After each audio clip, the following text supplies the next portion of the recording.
ఈరోజు మల్టీ కలర్తో ఇలా జిగ్జాగ్ షేప్లో అల్లడం ఎలాగో చూపిస్తున్నాను.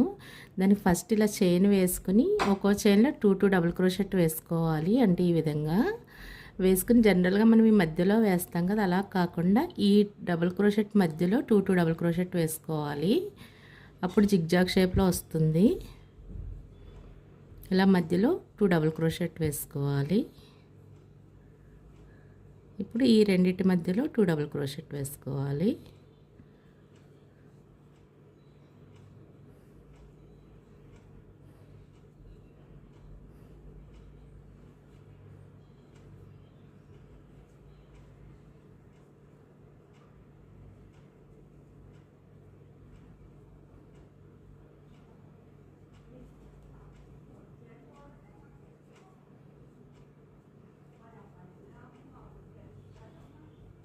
ఇలా మధ్యలో వేసుకోవాలి.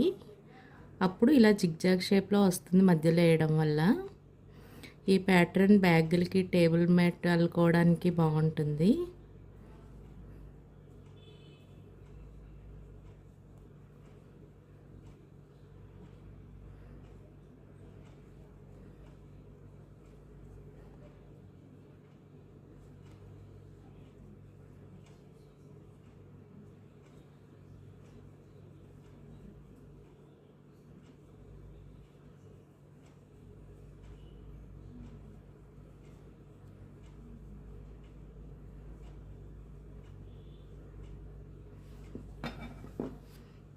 ఫైనల్ లుక్ ఇలా ఉంటుంది. మీకు ఈ వీడియో నచ్చితే లైక్ చేయండి, షేర్ చేయండి, సబ్స్క్రైబ్ చేయండి. Thank you.